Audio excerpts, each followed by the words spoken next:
It's an interesting time for business. Tariff and trade policies are dynamic, supply chains are squeezed, and cash flow, it's tighter than ever. If your business can't adapt in real time, you are in a little bit of hurt.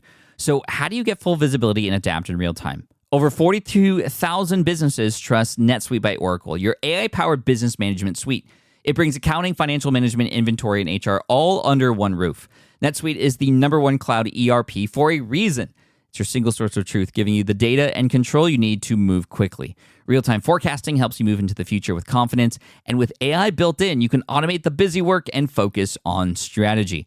NetSuite helps you see what's stuck, what it's costing you, and how to pivot fast. If I were running a business with a lot of moving parts, I'd use NetSuite for full control over everything. Tame the chaos with NetSuite. If your revenues are at least in the 7 figures, download the free ebook, Navigating Global Trade, 3 Insights for Leaders at netsuite.com/SPI. That's netsuite.com/SPI.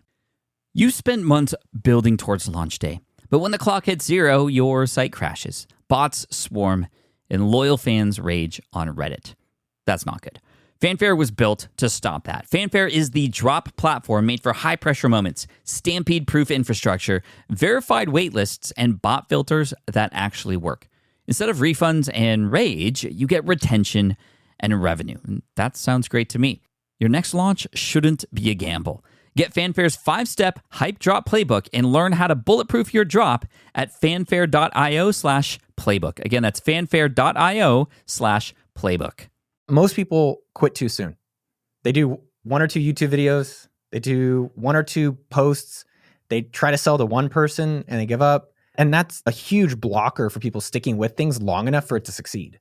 And so the Law of 100 has been a transformative thing we've put on YouTube, we've put in the book, and I've seen it work, which is commit to 100 of whatever it is, 100 days, 100 sales, 100 podcasts, 100 YouTube videos, because then you get to that point, then you can quit. And so I would think people can use that framework for whatever it is they're starting to be able to stick with something.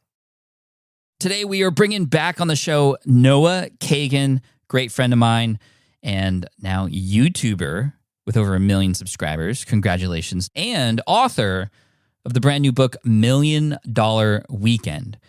Now, that title, $1 Million Weekend, is, it's kind of on par with 4-Hour Workweek by Tim Ferriss. It's like a little bit unbelievable. And I guess supposedly you could make $1 million in a weekend, but not if you're just starting a business from scratch, which is exactly who this book is for. A surprisingly simple way to launch. But I get where he's coming from. And I ask him directly, like, what do you actually mean by the $1 Million Weekend? And we go a lot over the start of a business, the life cycle of a business, and how to get over a lot of those fears. And we talk a lot about mindset, but we also talk about his YouTube channel and its recent growth and some of the fears that he has overcame recently to be able to make that happen. And, Noah just always brings great advice. I mean, he's been on the show a couple times before, and for many people, he is a fan favorite for sure. Also, be sure to stick around to the end because we literally make up a challenge where you can win a $1,000 Chipotle gift card. Noah just brings that out of nowhere, and it's something called the Compliment Challenge. So look out for that. I'll recap it at the end here because everybody's going to have an opportunity on the X platform to be able to do that. And we'll give you the instructions at the end. But anyway, let's just get into it. Noah Kagan, CEO and founder of AppSumo, here on the podcast. Let's do it. You're listening to the Smart Passive Income Podcast, a proud member of the Entrepreneur Podcast Network, a show that's all about working hard now so you can sit back and reap the benefits later. And now your host. He's both super excited and deathly afraid of AI technology, Pat Flynn. Running a business means legal questions are inevitable. Is this contract or agreement solid? What can I do if a client won't pay me? Am I set up properly for taxes? Well, rather than trying to navigate all of this on your own or searching endlessly online, imagine having a law firm on your side without the high hourly rates. That's exactly what Legal Shield's small business plans offer. With Legal Shield, entrepreneurs get access to real legal support, contract reviews, collection letters, guidance on business formation, and even help handling IRS audits. Members can book consultations, upload documents through the app, and work with a provider law firm that understands small business laws in your state. You also get proactive help on tax and trademark questions so you can stay ahead of legal risks. And if a client delays payment, Legal Shield can send professional collection letters to help you recover what you're owed. all for a fraction of what traditional attorneys charge. Go to LegalShield.com/SPI or call 833-570-9980 to learn more and get big business legal support without a big business budget. That's LegalShield.com/SPI. Do you know the secret to businesses that are scaling faster than ever? They're using Upwork to tap into a diverse pool of skilled freelancers across various industries. With Upwork, you can find specialized freelancers in marketing, development, design, and more. Experts who are ready to help you take your business to the next level. I've personally used Upwork myself and can vouch for it. Posting a job on Upwork is easy. With no cost to join, you can register, browse freelancer profiles, get help drafting a job post, or even book a consultation. From there, you connect with freelancers that get you and can easily hire them to take your business to the next level. Upwork makes the entire process easier, simpler, and more affordable with industry-low fees. Post a job today and hire tomorrow with Upwork. Visit Upwork.com right now and post your job for free. That is Upwork.com to post your job for free and connect with top talent ready to help you grow your business. That's Upwork.com. Again, Upwork.com.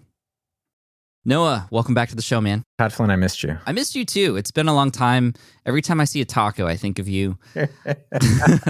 I am wearing taco branded clothing. And you know what also reminds me of you? Every time I see a giant house, like when I'm driving, no matter where I'm at, I go, I wonder if Noah could get that person to get on camera to talk about what they do for a living. Because you're doing a lot of that kind of stuff now on YouTube and on social. Yeah. What's it been like to knock on a stranger's door and, you know, get rejected a bunch of times for the one time that you get a valuable piece of information from somebody? This weekend, I was driving a friend around Austin and I was like pointing out all these rich houses and I was like, knocked on that door and knocked on that door. And it's so cool, right? Because that's a question we've always wondered since a kid. When I was a kid, I was in this mansion and I was like, yo, what does your dad do for a living? This is super cool. And he's like, he's a proctologist. I was like, what's that? He's like, you don't want to know.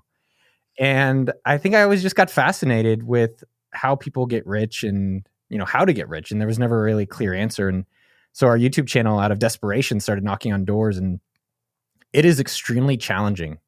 It is extremely fascinating at the same time that it's not exclusive. You know, I don't have a superpower. I just go and, you know, face some fears, have some courage. And, you know, the upside of finding out what people do for a living, the upside of how friendly some people can be is amazing.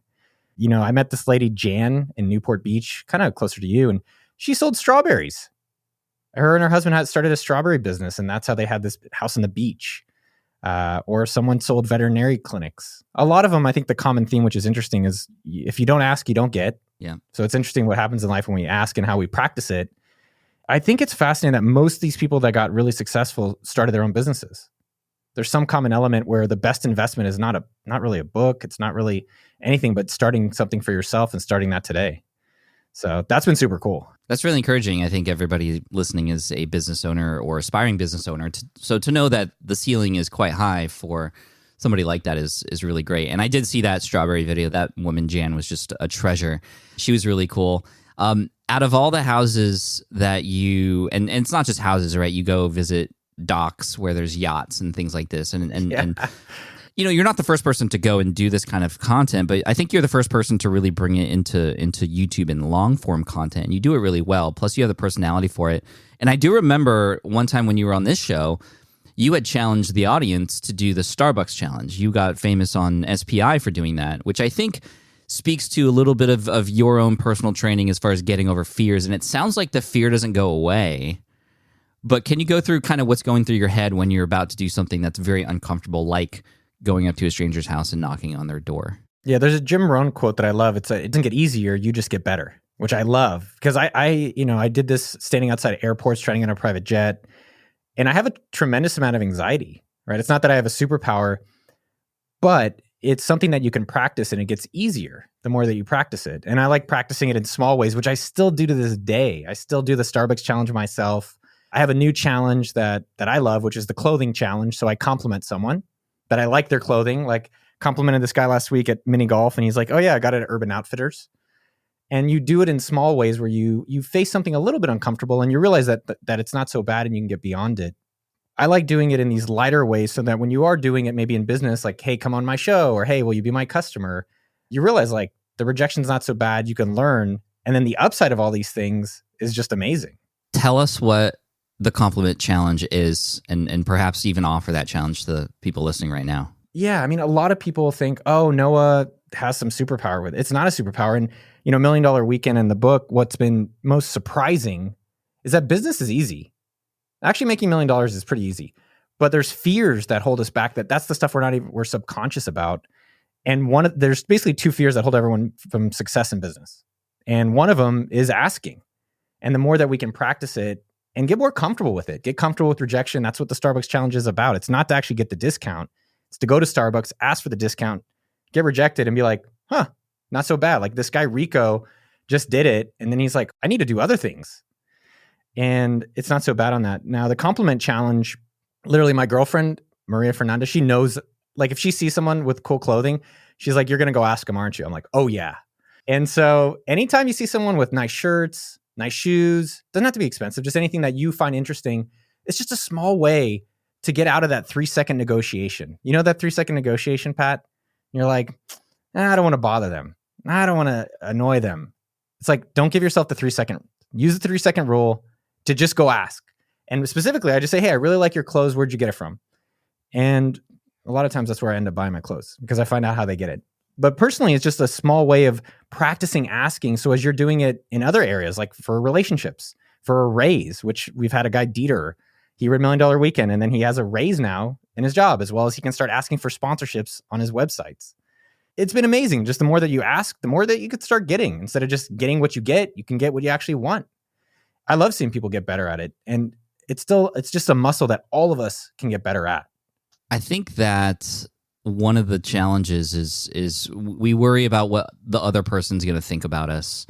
We're so in tune with the response that a person might have, especially when it comes to business, right? We are content creators. We often create a lot of content for free, but the moment that we ask for something, the moment that a sale enters the equation, the moment we believe that pitchforks and kind of riots are going to happen, or a person might be disappointed in us. They might call us out and say we're a sellout. And some people do say that.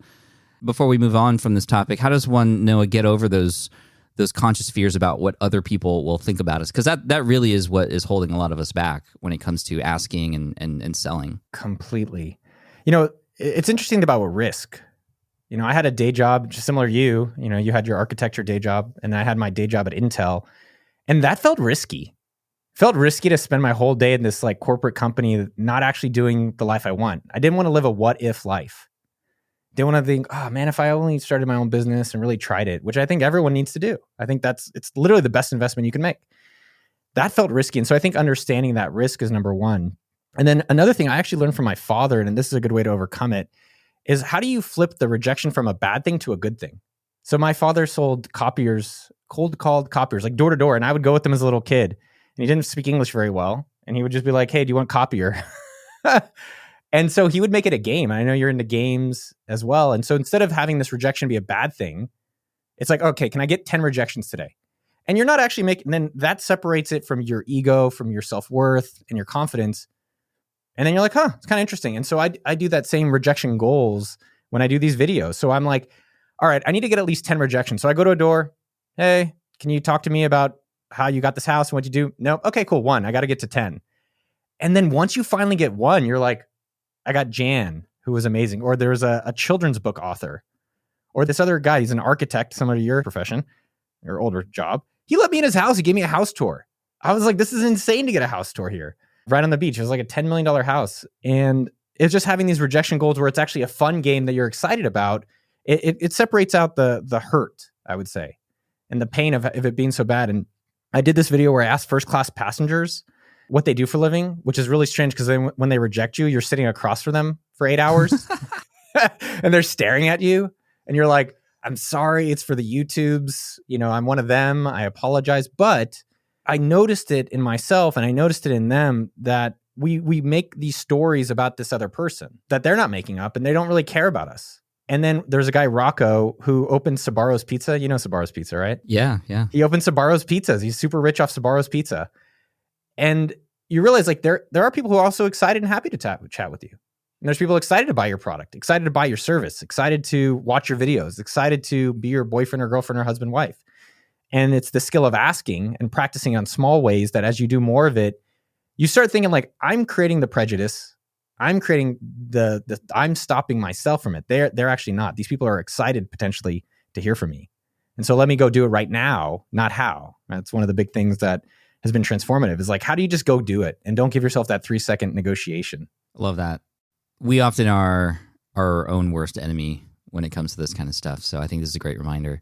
Tell me about $1 Million Weekend. You know, when I first heard the title, I was like, it's very 4-hour work week-esque, right? It's like, make $1 million in a weekend. And I know it's not about, okay, next weekend you're going to make $1 million, but what is it really about?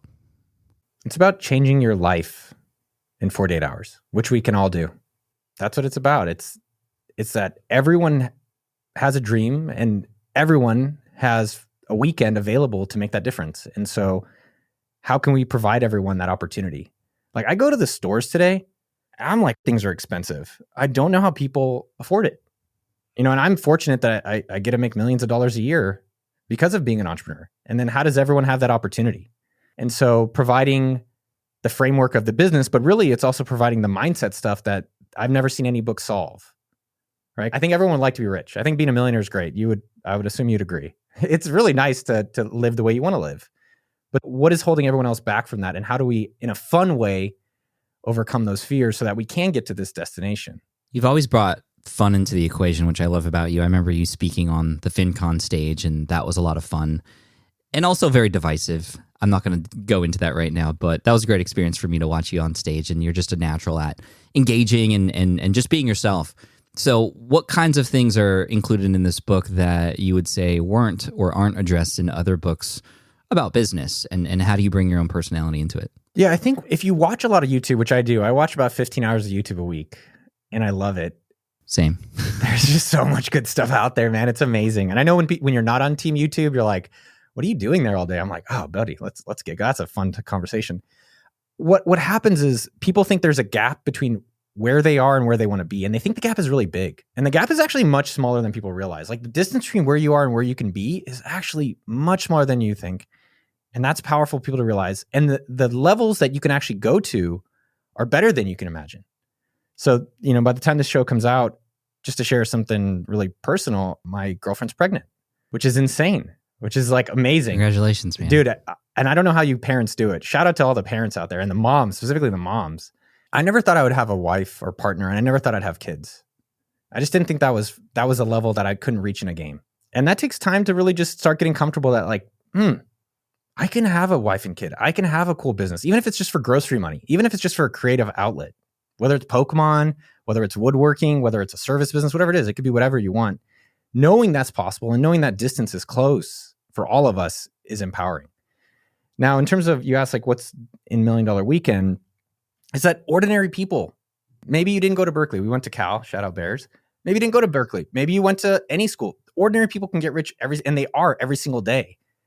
And that's the reality, is like these levels of whether it's rich, whether it's having a child, whatever it is, are available to people. That's where it starts. Now, because there's a lot of ordinary people getting rich, and that anyone can do.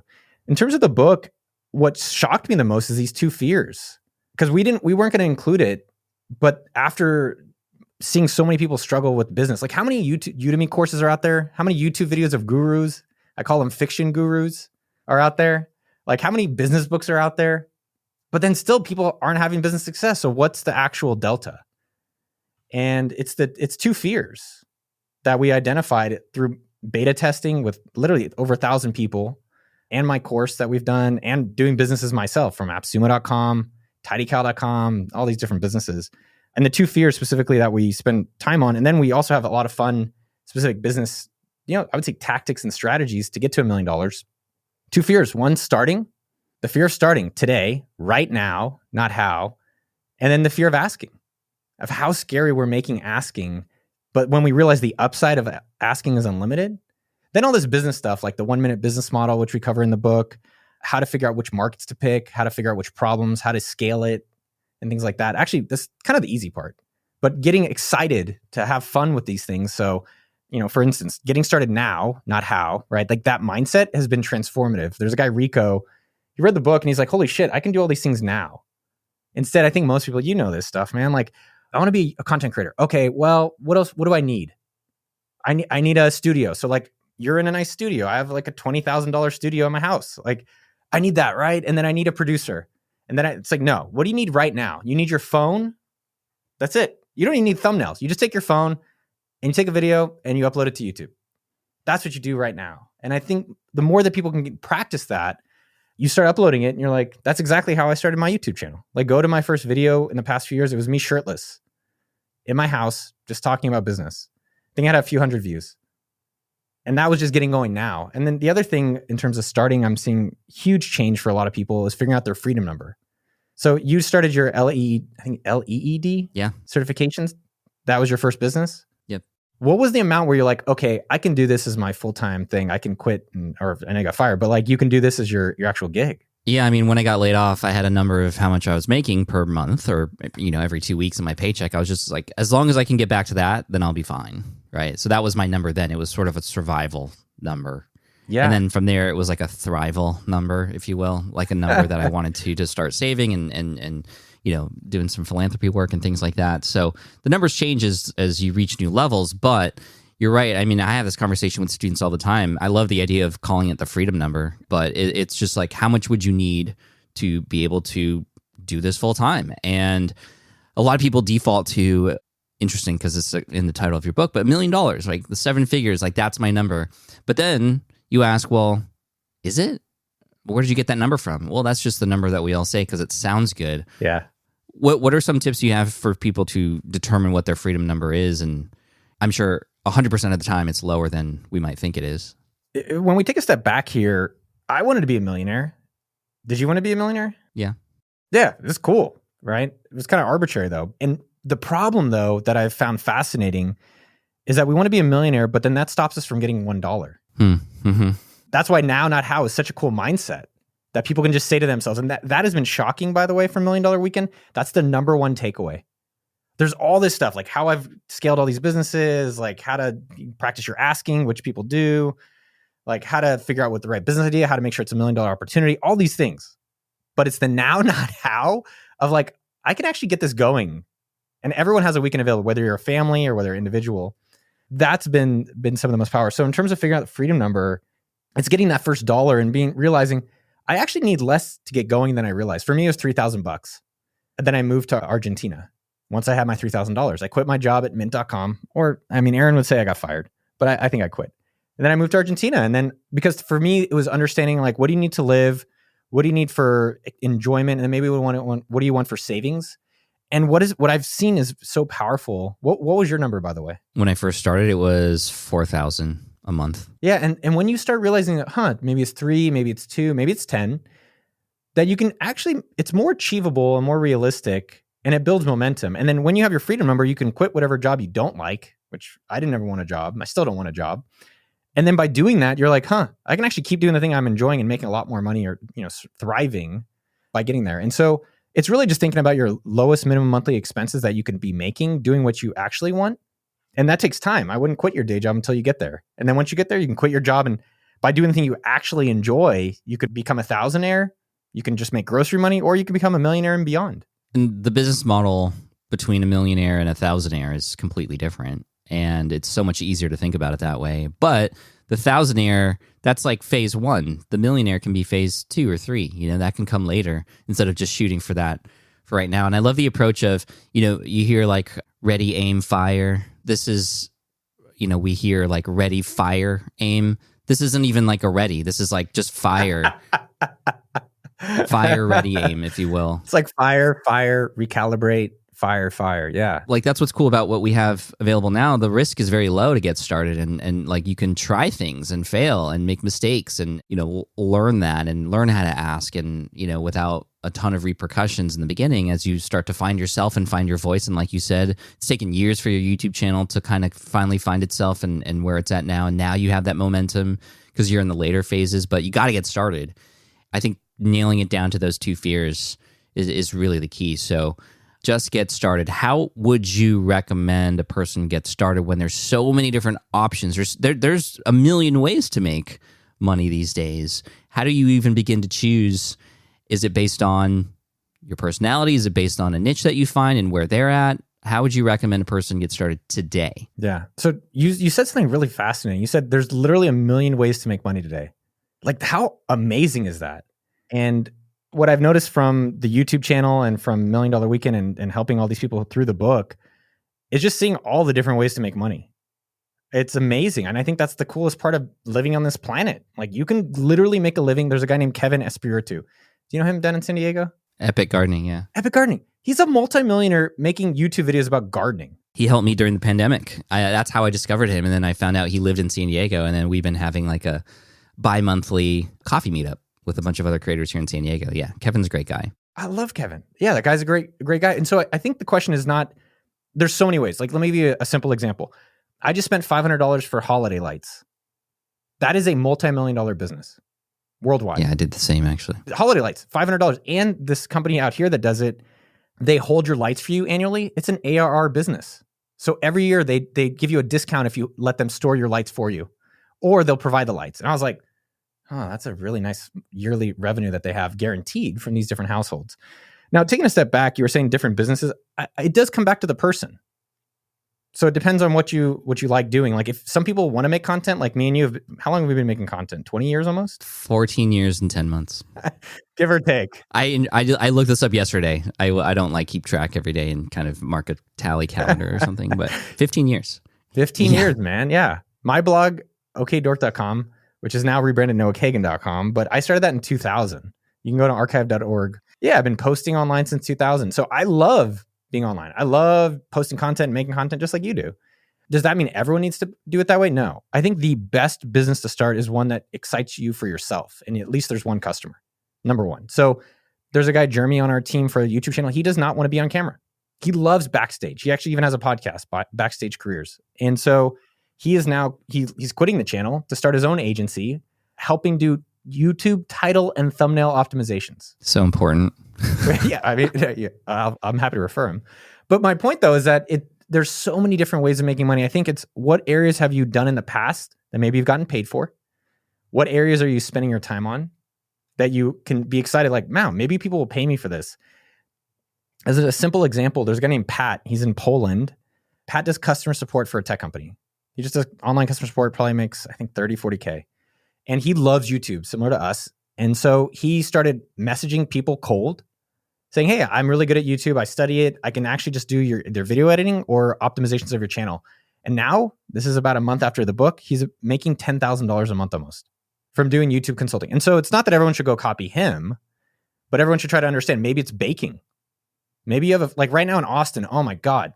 And again, come back to your own problems. It's the easiest business and the most exciting ones to solve. I just want food delivered to my house. Me and my girlfriend, as she's pregnant, and we're busy with work and $1 Million Weekend and the holidays. I just need food delivered, $20 a meal. I think there's like one company I've seen that actually does like healthy food. And there's a company in Barcelona where we spend half the year called thehealthiestbcn.com, where it's like $9 a meal, super customizable. And I'm like, I don't know why there's not like that in different cities that are available. So coming back on it, it's just like going, even if everyone just do this, look at your day, write down breakfast, lunch, dinner, and have 2 lines under each one. And then just pick 2 things that annoyed you or that you were like, oh, I wish someone would do that for me. Like, I'll give you even 2 today. I was trying to put butter on toast. It's so hard to put butter on toast in America. It is. And I was like, why isn't there like a easier way, like some special thing to help put butter on toast? I was trying to make my girlfriend some toast with butter, It's so hard. Anyways, that's an opportunity. And then I have these like scratches in my house that really irritate me. You have kids, so you know probably how. I'm gonna have kids, so I have to get used to this. But for now, I want to find like a on-demand house manager. So you come over and I'm like, this is broken, this is scratched, this is thing. Can you just take care of this? So hard to find something like that. Again, another opportunity. And so it's just making this throughout your day and then realizing, wow, at dinner, I really like reading content about books, or I like, this is Entertainer's Secret, which your assistant Jess recommended, who's amazing. Like maybe there's tools about how to make audio better. That could be a whole content business you can create. But the biggest thing, coming back to where people are, where they want to be, it's about starting so they can get there. Because if you just keep sitting on the sidelines, like you're never going to learn how to cook watching YouTube. You have to actually get in the kitchen. And that goes for everything else. And so for me with AppSumo, thank God I started AppSumo 13 years ago, so that today it's now, a very successful, it's almost a 9-figure in revenue business that we get to promote cool products. People get cool jobs. People get great deals on software. I get to live the life that's beyond my dreams. But I started alone in a basement in San Francisco. And that's not exclusive. Anyone can do it. I recall a beef jerky company that you started, which solved a problem for you, which was, I just want to try different beef jerkies all the time. So that doesn't exist. I'm going to create it. Does that business still exist? And kind of when you create a business around one of these kinds of problems, like obviously I don't think you're in the day-to-day in that. I don't know if you're still connected to it in any way, but you start something and then move on. First of all, is that business still around and how's it doing? Got it. So taking a step back there we have a course, which is what I put into $1 Million Weekend and improved it. And the challenge was, can I make $1,000 profit in 24 hours from scratch without using my email list or social media? I have somewhat of an audience, so I have an advantage. And I let the audience choose the business idea. And in 24 hours, I was able to do it. And that's the process. The intent was never to grow that business. It was just to show that I could do it. And there's a process that people can follow, starting, asking. And then there are ways about pivoting, right? So what are your revenue dials and how do you have a business model? I call it the 1-minute business model to figure out if it's $1 million opportunity. I was able to get that $1,000 profit, $4,000 revenue in 24 hours. We ended up giving it to a customer. And in 2 years, Giving the business to a customer. We had applications and we gave it away. And then the customer, within I think a year or 2 years, sold it for $120,000. Wow. That's cool. Yeah, it was super cool. And I just went to sumojerky.com. It's down right now. It looks like, I don't know if they went out of business or what happened. It's harder to control that. But I think there's a few points from that story that were interesting takeaways. One was this idea of when I had a very limited amount of time, and that just by getting going, starting, asking people for things, doing a little bit of a 1-minute business model, which is in the book, and I'll have at milliondollarweekend.com/SPI, we'll have all these resources for free for your people, Pat. I was like, there's some ways I had to change. Like I thought I could sell one-offs, but I ended up, we can go into more details, but I had to sell it to businesses. So I asked friends at their companies, and then I had to sell subscriptions because there's no way I was able to get the $1,000 target within 24 hours otherwise. So that's part one, where there's just different things about how you're evolving your business. And Jerky, by the way, that business could lead to Instacart, which is a multi-billion-dollar company. But it's because I started it and got going, I could get there. But sitting on the sidelines, kind of psyching myself out, I would never get there. The other part that's really interesting is that most people quit too soon. They do 1 or 2 YouTube videos. They do 1 or 2 posts. They try to sell to one person and they give up. And that's been a huge blocker for people sticking with things long enough for it to succeed, right? You could start it in a weekend, $1 million or $1 billion opportunity, but you have to stick with it to get there too. And so the law of 100 has been a transformative thing we've put on YouTube, we've put in the book, and I've seen it work, which is commit to 100 of whatever it is, 100 days, 100 sales, 100 podcasts, 100 YouTube videos, because I've quit things, I'm guessing you have, and I know a lot of people in the audience have. And so just using 100 days or 100 is a really nice thing, because then you get to that point, then you can quit. So with Sumo Jerky, it was, all right, well, for the person we gave it to, can you commit to 100 days of still promoting it? And Ryan did stick with it, and that ended up selling for 6 figures. It could have easily been beyond. And so I would think people can use that framework for whatever it is they're starting to be able to stick with something. And like we were talking about earlier, that kind of removes the emotion a little bit from what it is that you're doing and kind of gamifies it. Let's get to 100 and then kind of see what happens. And when you do that, although there might be a lot of failures, it can just be that one video or that one guest spot or that one business deal that changes everything. So I love that. I think it was MKBHD was on this podcast, and he said that his first 100 videos were for less than 100 subscribers. So he applied that rule. He got through 100 plus videos, and then one of those videos finally took off, and that kind of really ignited his career in the tech review world. I don't know if you know him, KBHD, but he's just such a cool guy, and he stuck with it because he was passionate about tech. Even though nobody was watching his videos at first, he still did it anyway. So this idea of picking something that is of interest to you helps you through those hundreds of things, despite maybe not some success right up front, but it will come. How does a person, when they're going through their first 100 whatever, what's the mindset that a person should have to get better as they continue to create? Like, let's say, for example, somebody's creating a YouTube channel. They're committing to 100 videos maybe within a year or two, so 2 videos a week or 1 per week for 2 years to give it a fighting chance. But obviously there has to be some sort of mindset of improvement and getting better. How does one approach that without knowing kind of really where things are going? Yeah, because what I've noticed is that if we this is going to be counterintuitive at AppSumo, we actually set very unambitious goals. Unambitious goals. Unambitious.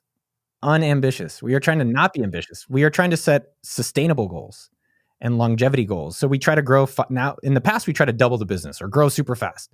But the law of 100 and these things, really what it's encouraging is how do you do things sustainable where these compound improvements over time can lead you to insane successes. Most of the success people have is because they've stuck with things. 14 years, 10 months, as an example, with your podcast and all of your content.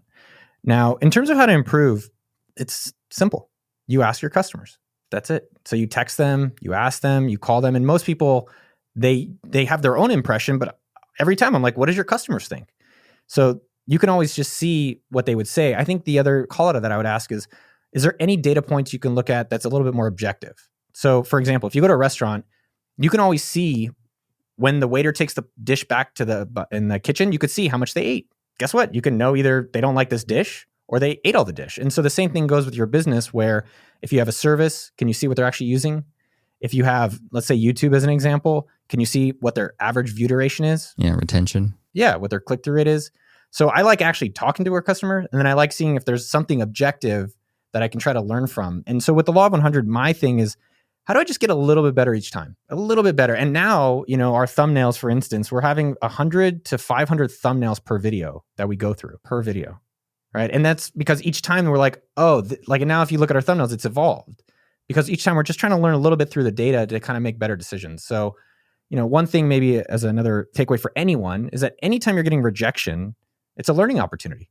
Anytime you're having a failure, it's a learning opportunity. And when it even goes well, it's a great opportunity to improve because you understand what happened. So at appsumo.com, and what I encourage everyone to do is to have a debrief. So every Black Friday, this is our biggest Black Friday ever at appsumo.com. And every Black Friday, we have a debrief the next week. And then there's this master doc where each year it's getting better. We're going to continue to do this, double down. We're not doing these. So like SMS doesn't really do much for us. So we've reduced SMS, but email does better. So we did more email. Giveaways did well. So we did giveaways. We do crazy videos. I don't know if you saw our video where I had a wig and we bought like an old Mac, but like these like kind of crazy videos that we really overproduce, people missed them. So we brought it back. So again, it's just how do you debrief over these experiences to kind of keep thinking about, all right, what can I take away from this failure or learning or moment, good or bad, to keep improving for the future? Yeah, I think a lot of us as creators want to make the next thing that we create like the best thing ever. And I think that often holds us back. I mean, I fall into that trap every once in a while, especially after a little bit of success. I'm like, I have to keep this going. I got to go bigger. I got to go better. And that often holds me back from just pressing publish at all. But when you think about just like one micro improvement that you could make over the previous thing, well, then it becomes a lot easier and you can hyper focus on that. And that begins to add to your stack of sort of your arsenal of talent for the content that you have that then lends itself to the next 5, the next 10. It's sort of a James Clear Atomic Habits-esque, if you will, just like a minor improvement, compounding effect, like you said. So what are some specific things? You mentioned title, thumbnail, hundreds of titles and thumbnails. I'm guessing they're not all completely unique. Some might have different colors or different faces or things like that, right? So that's where the 100 comes from, or are they all completely unique, 100 different versions? And how do you have the time? Yeah, so taking a step back, I guess one question for you, Pat. Do you think your past, present, or future is going to have your best work in it? My future. It's kind of interesting to be optimistic. There's a great book called Learned Optimism. And I think Jewish people in general were raised pretty cynical and not to, things aren't good, things are going to be bad, and don't trust. But there's a book, Learned Optimism. It's like, do you believe the present, past, or future is going to be better for you? And the more that it's a practice, again, just like $1 Million Weekend, the practice of starting, the practice of asking, getting better at it, you can practice optimism. Because we put out that video where I waited outside an airport and got in a private jet. And yeah, there was a time I was like, I've got no better videos than this. I'm done. It took a moment to come back like, no, there are other videos. I'm excited to make other videos. And you have to come back to what you're proud of and what you really want to do, in addition to what the world wants to consume and watch. Was your reaction to me saying the future what you thought I was going to say? I think most people I don't think most people are always realizing the future is going to even get better. Like I have this friend, Tynan.com. I love this guy. And he's always like, life is great and it's going to get better. And he always reminds me, he's like, if you zoom out of your life, if you actually zoom out for almost literally anyone listening to this, you're at a place where your life is 99% great and 1% it's going to keep getting better. And that is a great mindset of how to be generous to yourself, how to be kind to yourself, this is something I've worked on for years now because, I think a lot of us have this guilt. We have a lot of this negative self-talk. And the more that we're like, hey, I'm doing pretty good. I'm hanging out with Pat Flynn.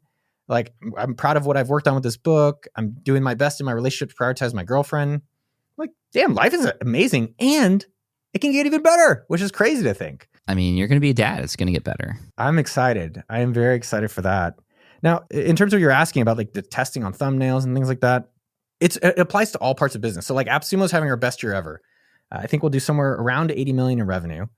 And it's like 7 million in profit or something crazy, which is blows my mind. That's amazing. Congrats, man. Someone asked me this morning, they're like, what'd you do? Tell me the one thing.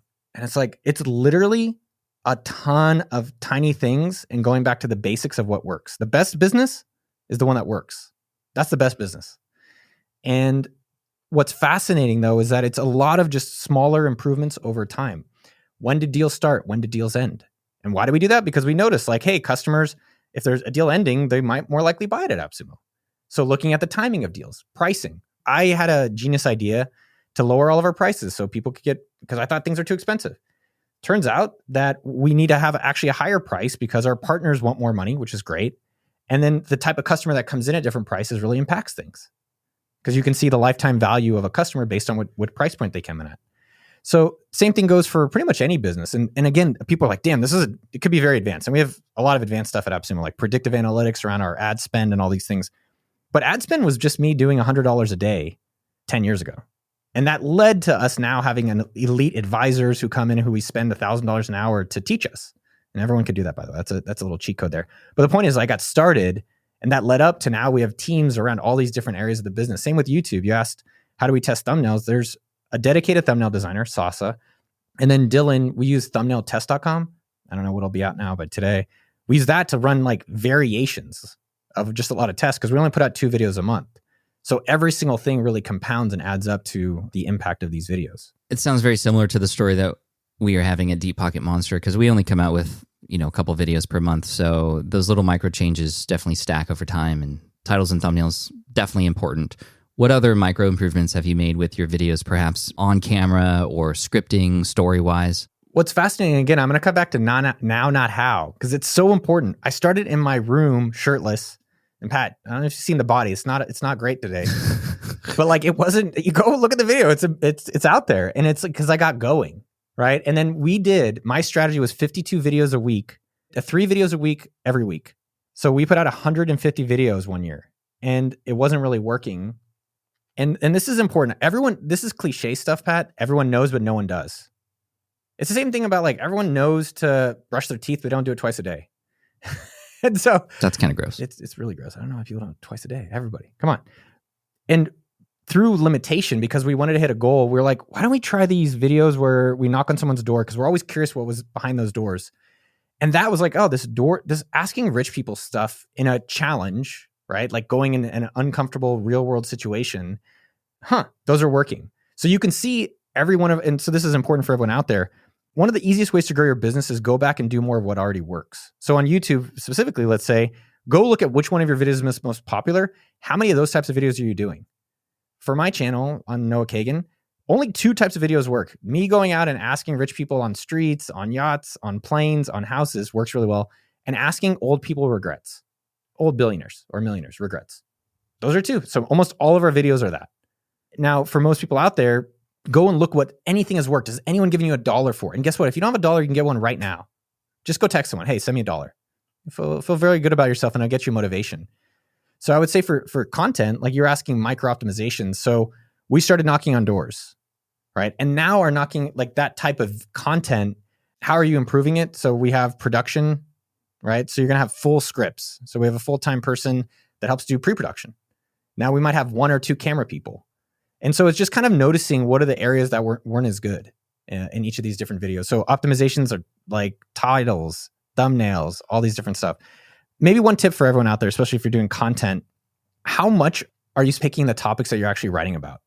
For instance, we spend probably, weeks with thousands of topics to pick 2 videos every month. most people are like, oh yeah, it's a good idea. It's like, you're going to work hard either way. So one, make sure it's either going to be a 1 million view video or $1 million opportunity.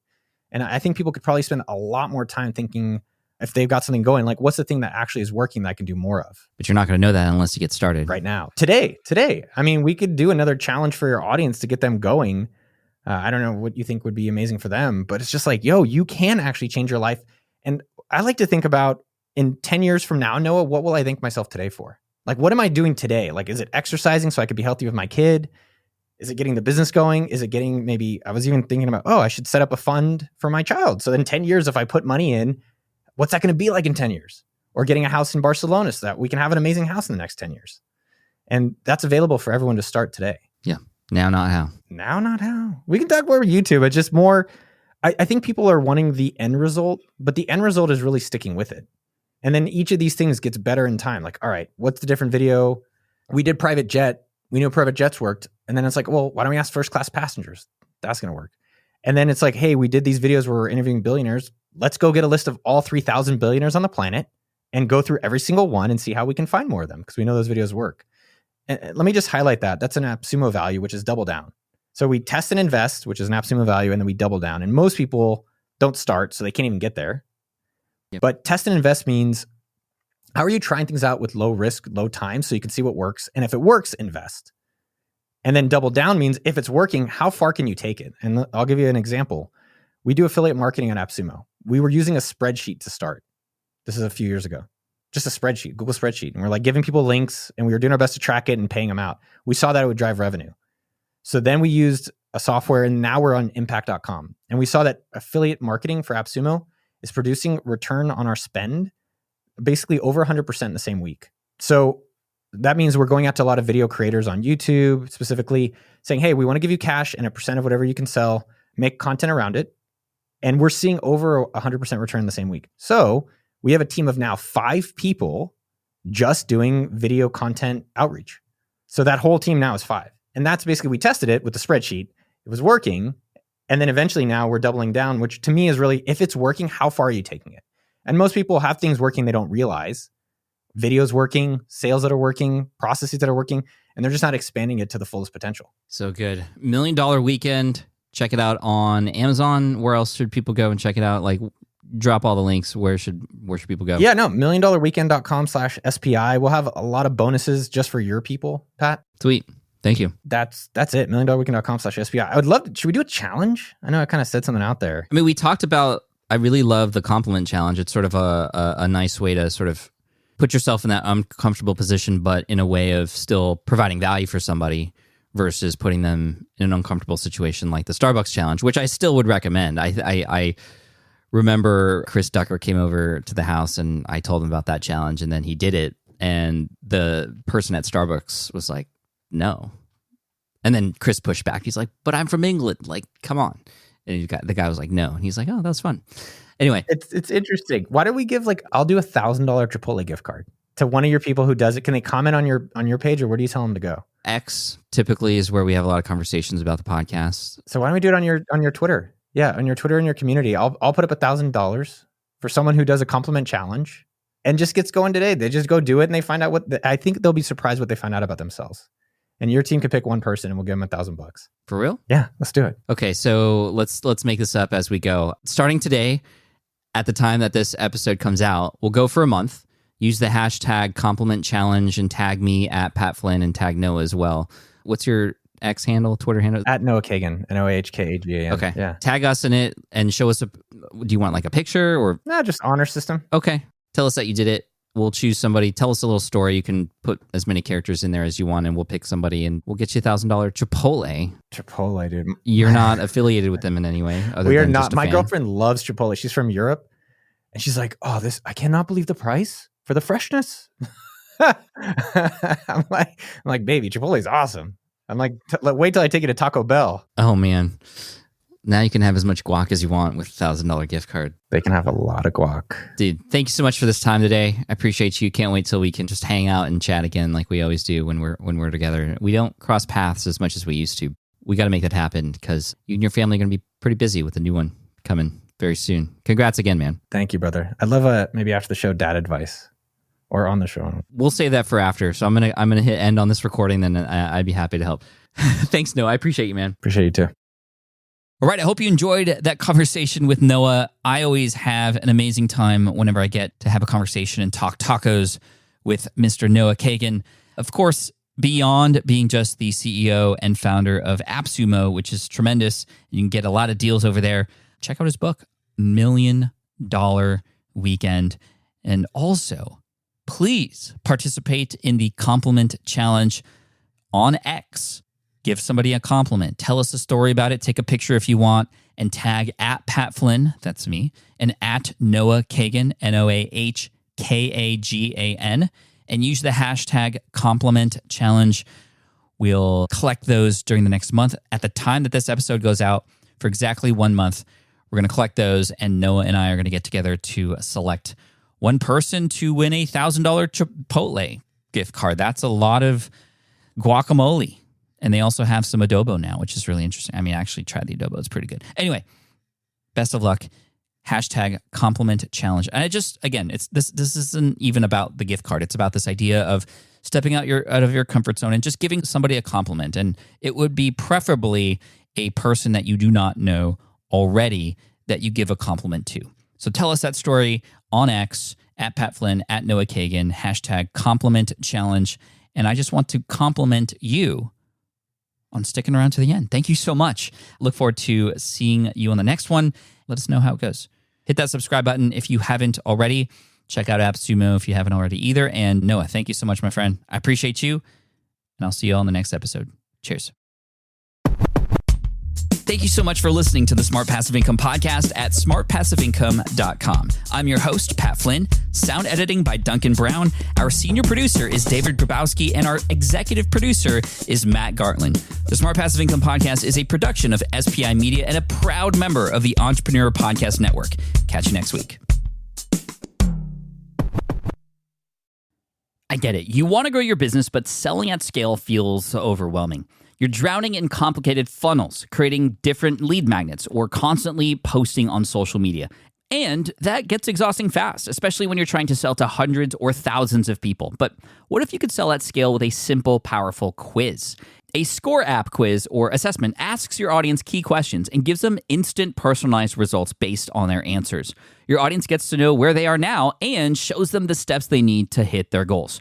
You can set up a quiz in minutes using Score app's templates and have a powerful lead magnet that'll do the selling for you.